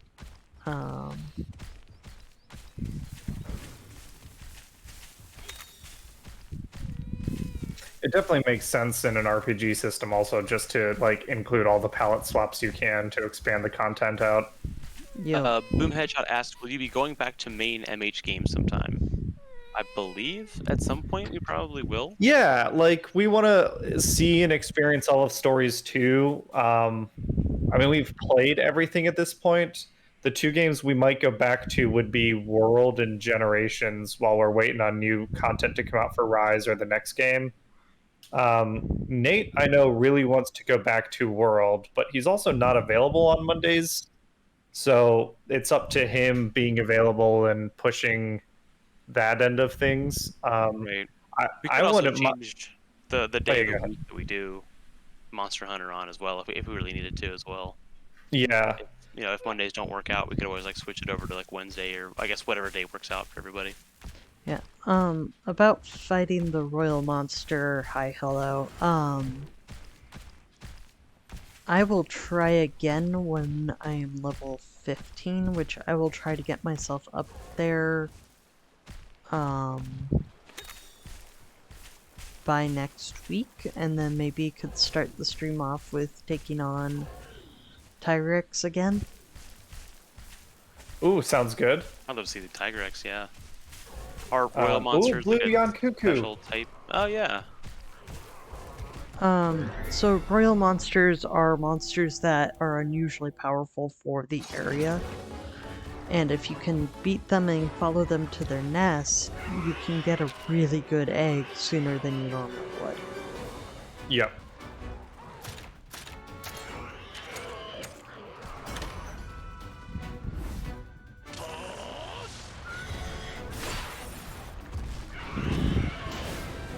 Yeah, I think I would like to go back to Generations Ultimate at some point. But I think that would be when Osprey, if he picks up a copy of the game, I'd love to have him. So maybe after Stories 2, have Osprey stream Generations Ultimate while at that we'd also the rest of us could play, walking him through the rest of that game. So Because I think I'm the only one that got to the G rank in that. I don't think Yeah. Tom, you, or Nate did. No, I still have some catching up to do, at least up to Nate, so we can continue from there. so But that way, if Osprey was the one streaming, then like you and Nate could use that time to grind your gear and all that stuff. Right. so question about Ultimate. Yes. What is it on? Switch. Oh, Yeah. Convenient. yeah. It's much better than I like it more than the DS version. Generations on that was fine, but the Switch version was nice. I think I Yep. tried Ultimate on the 3DS, and that's one of the ones I started but didn't really get anywhere with. Yeah, they ported it over to the Switch like 2 years ago, I think, kind of as preparation for Rise. Yeah. So it is an older style Monster Hunter game, but if you wanted to play it, then you'd be playing it with the three of us. Like, we basically have a ready-made party for everyone, like every time you play, and it is on the Switch, so the controls aren't going to be as different. Yeah. We'll see where things are once I get my transfer at work and whatnot. Yeah, I mean, the pace we're going at Stories 2 anyway, I'm not imagining this would happen until like December maybe or something. Yeah, I need Like to. early next year. I think I need to find a way to speed things up a little bit. I don't know. I'm enjoying it. I feel like when we stream, we're really just doing all the story content. Like every stream, we're making progress and stuff. It's just a long game, and that's okay. It's Yeah. Monster Hunter, right? Like, they're all long games. It took us exactly, I think, 20 episodes to get through Rise, and 20 streams. Each one was 2 hours, and Rise was a short Monster Hunter game. That's Yeah. true. So It's I'm not. good. It's a good series, like long form to have, because it gives us stuff to keep streaming. Yeah. Whereas some of the other games don't take that long. Yeah, I also have never streamed before, so my perception of how long is a little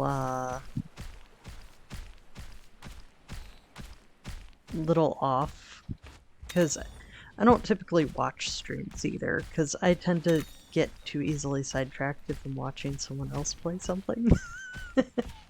Yeah, most streams for me are like a background thing. If it's like music production stuff, I usually just put it on in the background, and then I watch little clips of it here and there, kind of like what cable TV used to be for a lot of people. But yeah, notice when we stream, like most games, you're kind of just going through the main story content. Unless if you watch the Torture Tuesday stuff, every now and then we'll go on side tangents, but that adds maybe like 3 or 4 streams total.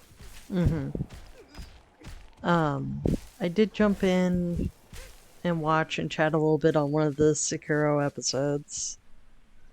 I thought the enemy being fought was some sort of mushroom person, because I couldn't make out the hat. Yeah. Oh, that sounds like, yeah, one of the Souls games. Yeah, hi, hello. I did not want to do this stream unless I had someone on with me to talk with, because, like I said before, I've never streamed, so I wouldn't know how to keep how to keep things kind of moving outside of the story. And I feel like there would doing be the a lot of solo silence. streams made me realize how much having just one other person makes a big difference. Because I imagine, a good amount of viewers that aren't here for the strictly Transformer stuff probably put this up on in the background, which I'm fine with. I do that with streams myself, so doing the solo stream, it was mostly me talking to myself, which is fine, but I think when you have people conversation or having a conversation back and forth, that's it's a little bit more like stimulating, even if it's on passively in the background. Well, I think we can figure out like a stream schedule so that if you want, like, there's someone with you on Wednesdays as well. Right, yeah, I would plan for that too if I plan on doing that. I don't mind the solo stream. I've talked about it recently, but I plan on at least trying to put on some interim stuff on Wednesdays. Probably work on a potential Gundam thing and some other stuff. But yeah, if I were to do stuff like that again, I would you know, grab a second person that's available too, and then make another scheduled day stream out of that. And times I'm available if somebody goes, hey, does someone want to hop on to voice while I stream? I'm totally on board for that. Right. Oh, hey, another Red memory. Red's grandfather's name. Arzuros. This guy, it was so funny to me, Arzuros, the way they played him up in Rise. Like, they were like, oh, he's like never-ending hunger. I'm like, what are you talking about? This dude's he's a mook. He's a jobber. So I love how Red's just like, oh, there's a reason this monster is upset. Don't do anything. Yeah. Yaw. Oh, tiny. Yeah, he Arzuros. actually like thinks. Well, and he has this unusual ability to understand monsters that other people don't. Like, even the Wyverians have found it odd. Oh, he's got the Thornberry genes, I see. Thornberry? It's a reference to an old Nickelodeon cartoon. I realized that after I said it. I think Dr. Dolittle is the only thing that people might remember more about when it comes to speaking of animals. Do you guys hear the chopper in the background? Mm-hmm. I've been hearing, yeah, some of the people racing. I don't get that as much here as I think you do down. No, well, yeah, it's Central Parkway. Like, people fucking go around. Yeah, Parkway and the banks especially, I hear that. But yeah, Red could actually hear what... could actually, like, communicate with monsters. With the Arzuros, yeah. Huh. Oh shit, Duramboros! That's the other one I was thinking about. They pulled a switcheroo on us. Mm-hmm. Oh, I was like, oh, we're gonna fight an Arzuros. No, Duramboros is the shit. I've already taken out like 10 Azuros, so they would have had to do Yeah, something that to makes make sense. I didn't know if we were gonna get like a raging one or something. I think his gear was pretty cool. Yeah, Duramboros is awesome. Really good design. And then they did a winter version of it in Iceborne. Oh, did they? I forgot he was in. There was one that had like antlers instead. Oh, yeah, he's the same class as Duramboros, but what's his name? God, yeah, he picks up the trees and he hits like a truck. I forget what his name is. Banbaro. Banbaro. Yeah, the Duramboros longsword was always so cool.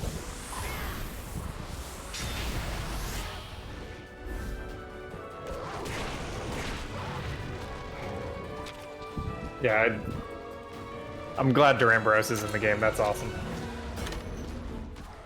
Yeah, this fight was the first time I ever encountered one. Because they're not been in a Rise. mainline game in a while. Duramboros was in Generations and 4. I It's a could 4th generation generate. monster. Oh no, it was in 3rd. It was in 3 Ultimate. Yeah, 3 was where it was in. I thought maybe it might have come back in Gen.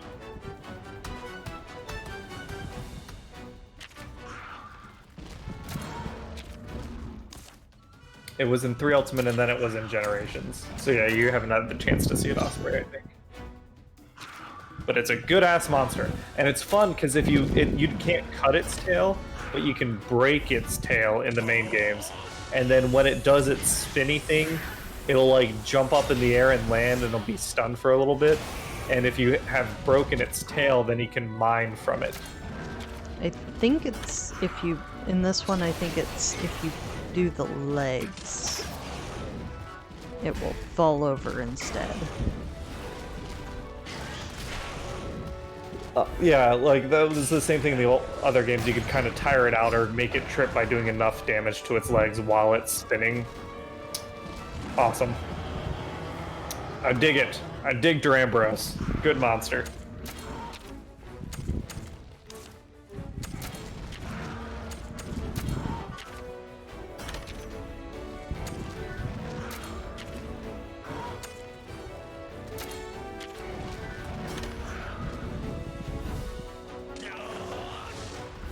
Playing a little more cautious because I don't remember what it uses when in rage. Yeah, it's got to be. Oh, it uses tech. Oh, tech. Interesting. So power Our tail and attacks tech. usually technical. I would have assumed it would have been a strength monster, but I guess tech is like whatever is weird. I guess I haven't fully figured out how they choose. Yeah, I was gonna say is tech. Tech sounds like that'd be all like the weird like projectiles and things. Because like Nargacuga is primarily speed. Yeah, that one makes sense to me. It's Viserios crazy is, fast. It's like a ninja thing. Viserios is tech. Legiana is speed. Rathalos is power. Rathian is speed. I'm not surprised Viserios is not power. I guess Viserios has more, like has like the sleep stuff or the explosions, whatever that spray is. I think that might be Gravios. Yeah, I forget what Gravios is. Because I don't really use them.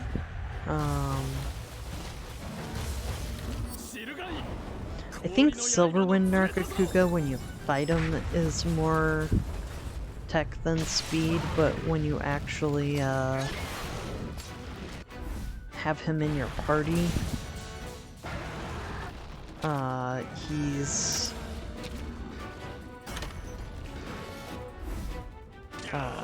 still speed.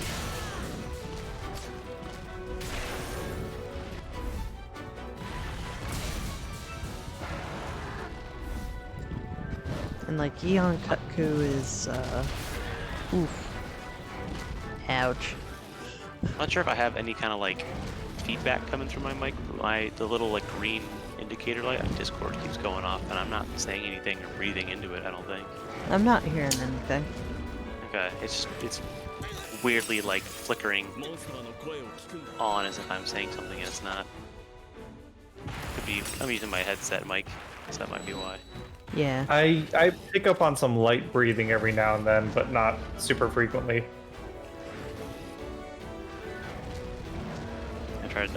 I basically pushed the little microphone away, so I'm gonna see if that does anything.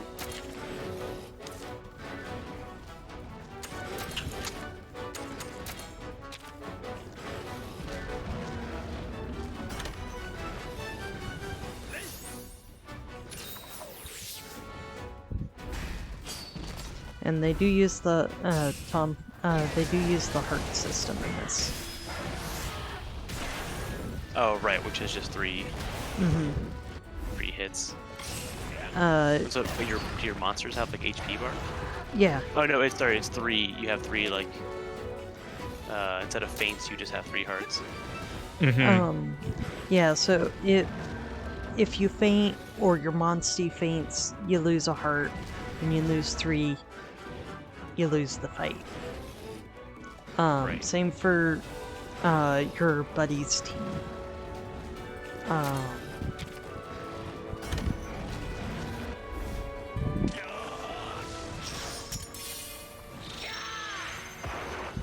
Later on, I'll get items that will kind of allow me to restore hearts more.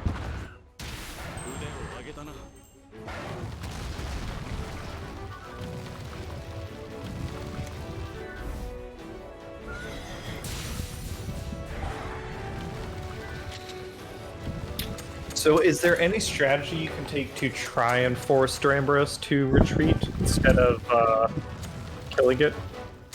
I don't know about Like, is there for this behavior? Yeah. fight. And In general, it's the paintballs, right? That's what they do in this game? yeah. Okay. It only lasts for 3 turns, so usually helps if you know, Their about- HP level? yeah.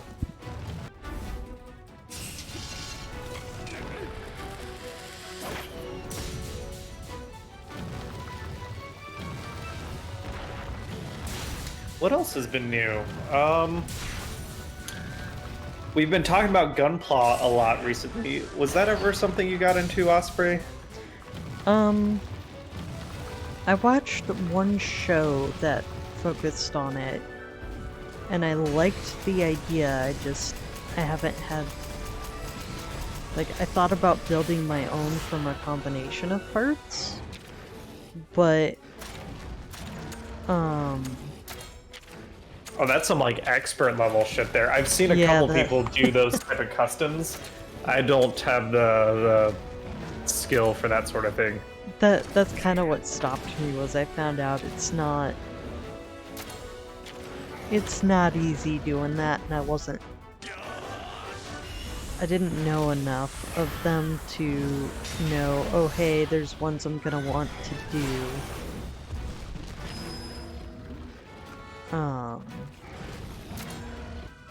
Enough until I get to the point where I can do expert, and that's yet another thing to spend money on. Yeah, it is. It can be an expensive hobby. Especially I haven't spent money on it recently. I just bought sets I bought sets like 2 years ago that I just never built, that I'm starting to build now. Well, especially since it's not like there's any games I would be playing with them. Yeah. Like if it's really just the build and then display. Yeah, and I don't really do well with displaying stuff. Like, I don't get around to doing displays half the time. Yeah, I usually don't either. Thinking about it, talking about it now, it feels like a bit of a missed opportunity. Was there ever a toys to life thing for Gundams? Like, they already have all the model kits. What if there was something, they had an extra part, like that was a near field chip or something, and then you can put your model on a stand. I think, well, there's a few series called like Builders or something. It's about like, they're anime about like the Gunpla, like as like in the universe. And I think there was an arcade game that I think did something like that. I know there's been a few card games about Gundam, and I don't remember what it was, but I did see like an arcade thing that kind of had like that Monster Rancher-ish type thing where if you had like a certain model or something, some kind of merchandise, you could plug it into the game and it would give you some like bonus or like Gundam kit. So I think they don't really like it, maybe. I think Gunpla Builders was actually, or Builders was the one I watched. I think that was the one I saw. As far as shows go.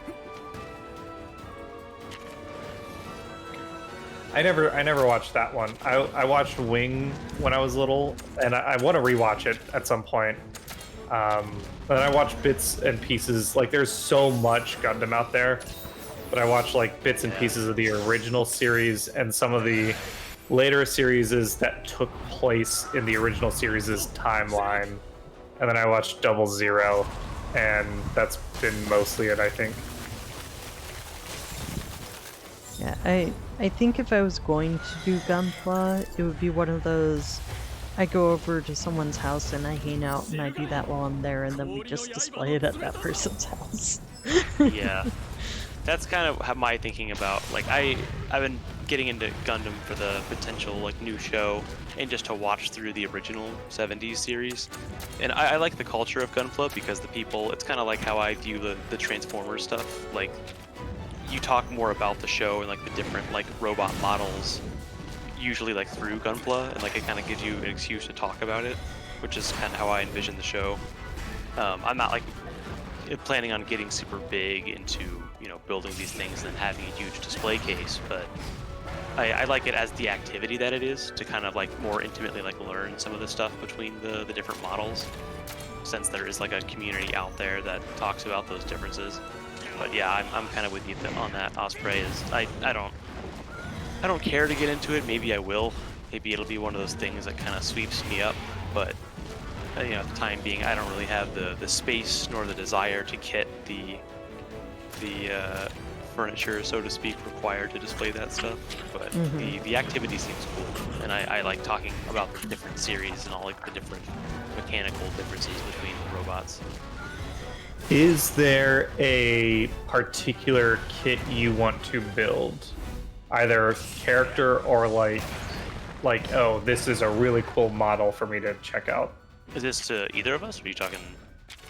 I guess to you, Tom, since you've voiced more interest. Like, you don't want a big collection that you have to display, but is there, like, in terms of an activity that you're interested in, is there a particular kit? So I think it was before we determined what the Gunpla build was going to be, the test one that we have, I just bought the kit for 2 high-grade kits, one for the RX-78, which is the original Gundam, OG Gundam. Yeah. Then I like Barbados from Iron-Blooded Orphans, so I bought a kit for that, although I've heard not great things about the one that I got, but I wanted to get it anyway as an entry-level thing. Yeah. There are like certain Gundams that I would like to build. I figured, you know, if we're going into this with like the idea of like a show or something, I figured I would start kind of small, because the only experience Nate and I really had with Gunpla was back when Gundam Wing broke out in the US. Like, everybody was learning what Gunpla was back then, so they were kind of like the cheaper kits, and we didn't really know what we were doing. But like, yeah, like Barbados would be cool. Some of the ones from Wing, like Epion, or the Shenlong Gundam has like a green jade upgrade that's really cool. There's like a few like really specific ones from series I haven't seen yet that I've only heard about that seem really cool. But like, yeah, there's definitely like there's like some I want to build because I think they're really cool, and they have just like a bunch of like cool like super anime looking mech pieces, and there are some like the ball, like MS Ball or whatever, like the really weird ones that are like really obscure would be kind of fun to do. So there's a handful here and there, but I figured for the sake of, if we do it with the continuity of a show, I kind of wanted to start with like the Universal Century stuff, because that's kind of more like tactical. And is that's the series you're more interested in? At the moment, yeah. I don't really know if I have like a favorite Gundam series. Like, I started with Wing, but Wing, you know, going back to it, there are some story bits that work really well, but the dialogue is definitely dated, shall we say. And I think I like Iron-Blooded Orphans a lot too. I think that's the one story-wise I like the most, but yeah, currently I think Universal Century is kind of the one that I'm more heavily invested in, because there's all this like background information about, like, you know, well, they came up with this model first and then they made a mass-produced version, and it's all this, you know, it's the same reason why like BattleTech kind of scratches that itch for me. There's like lore reasons as to why one side manufactures this one thing versus the other, and I think Universal Century, yeah, kind of scratches that itch for like I want the nitty gritty real robot details about that stuff. Yeah, there was one model I thought about putting together at one point, but I don't remember which one it was. I'll have to see if I can find that again at some point and then just tell you later. Yeah, for me, I always liked the generic mass-produced mobile suits. Yeah. I never like the shows that I watched. I like the main characters and stuff, but the mobile suits, I've always enjoyed the more generic ones.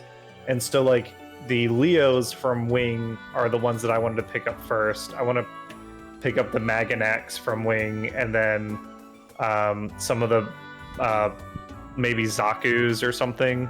Yeah, there's also like GMs, the Federation ones, which like they look really boring. That's kind of why I'm interested in them, is because I want to know like what does the boring version take away from the super powered ones that they are based off of?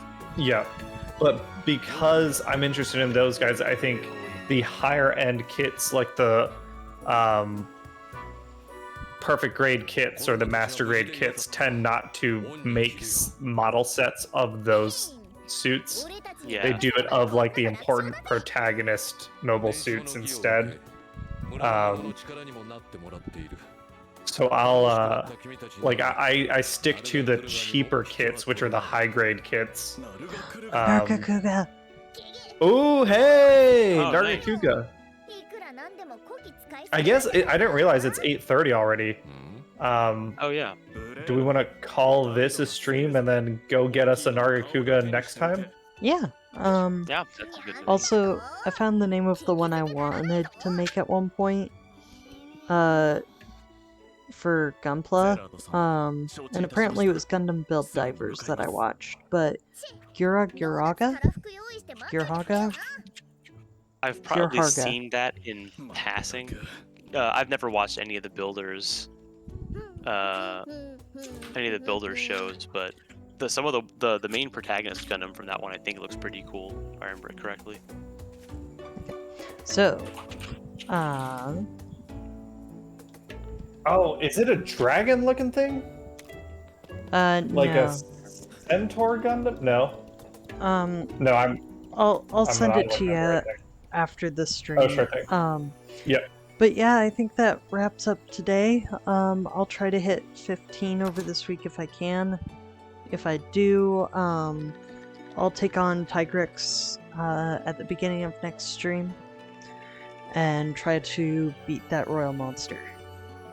Sounds good. Thanks for hanging out with us, everyone. Thanks, Sorry. Zephyr King. Thanks, Boom Headshot. Sorry about the technical issues. We'll figure it out. Yeah. We're already one step better than last time. Alright. Have a good evening. See you See guys. everyone.